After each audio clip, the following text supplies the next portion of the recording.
भगवान श्री कृष्ण मटकी क्यों तोड़े? इसके पीछे सुनिएगा ध्यान से।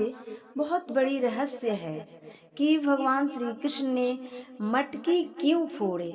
भगवान श्री कृष्ण कहते हैं कि जब हमारे सिवा आपके दिल में कोई और है तब तक मैं आपसे प्रसन्न नहीं हूँ। तो हमें तन मन धन सब कुछ समर्पण करके भगवान की चिंतन करनी चाहिए, क्योंकि भगवान से प्यारा हमें कोई ना दिखे। तब भगवान श्री कृष्ण हमारे प्रेम को, हमारे पूजा को सब कुछ स्वीकार कर लेते हैं। देखिए, यशोदा माँ के गोद में उन्होंने दूध पी रहा था और यशोदा माँ चूल्हे पर दूध अमट रही थी, तो माँ दूध पिला रही थी, पर ध्यान था उनका दूध की तरफ कि मेरा दूध उछलकर कहीं गिर ना जाए। तब तक क्या हुआ कि लल्ला ने दूध पी रहा था, तब तक दूध उफन कर गिरने लगा। माँ ने झट से लल्ला को गोद से उतार दिया और दूध उतारने के लिए चली गई। तो भगवान श्री कृष्ण ने सोचा कि अरे, अभी मेरे सिवा भी इन्हें किसी से प्रेम है, ममता है।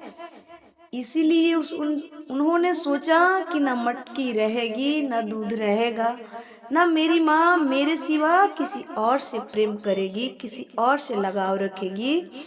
इसलिए लल्ला ने गुस्से में आकर मटकी फोड़ दिया। तो वही कहते हैं कि जब भगवान से प्रेम किया करो तो ऐसे करो कि मेरा भगवान ही सब कुछ है। भाई, जब उनके कार्य में चले तो कुछ भी हो जाए, होने दो, अपना छूट जाए काम चलेगा, पर कृष्ण नहीं छूटना चाहिए। वो छूटेंगे तो सब कुछ बर्बाद हो जाएगा। एक बात यहाँ बहुत ध्यान देने वाली है कि अपना कोई नहीं है। अगर किसी से रिश्ता है, चाहे वो साधु हो, चाहे कोई वो संसार का हो, उससे रिश्ता है हमारा या आपका, तो उसके पीछे कोई ना कोई स्वार्थ छुपा है।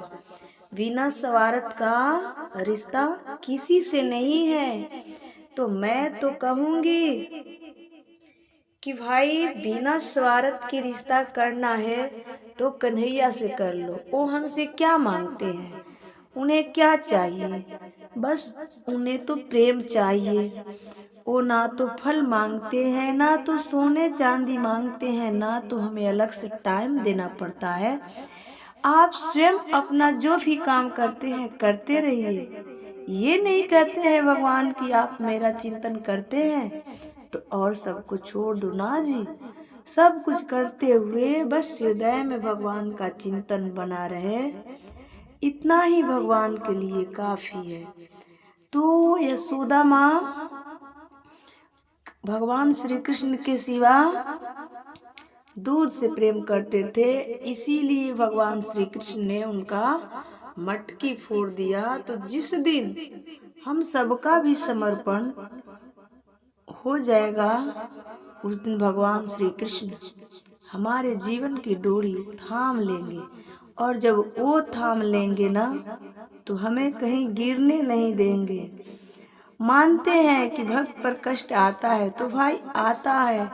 परीक्षा कौन देता है? जिसको पास होना है आएगा। भक्त जो भक्ति मार्ग में आगे बढ़ता है तो उसको कष्ट आता है। लोग उसे भला बुरा भी कहते हैं, भाई करने दो। करने वाले के पीछे दौड़ने से क्या लाभ? करने वाले के मुंह है, करने दो। तो भाई, जिसे परीक्षा देनी है, जिसे पास होनी है, वो तो परीक्षा देगा, वो तो तैयारी करेगा। उसी प्रकार हमें जब भक्ति मार्ग में आगे बढ़ते हैं तो कष्ट होती है। ये नहीं कि भक्त को कष्ट नहीं होती है, सबसे ज्यादा कष्ट उन्हीं को होती है। लेकिन वह कष्ट जब भगवान को सब कुछ समर्पण कर देते हैं, वो कष्ट में भी आनंद मिलता है। क्यों? क्योंकि गोविंद साथ रहते हैं, इसलिए।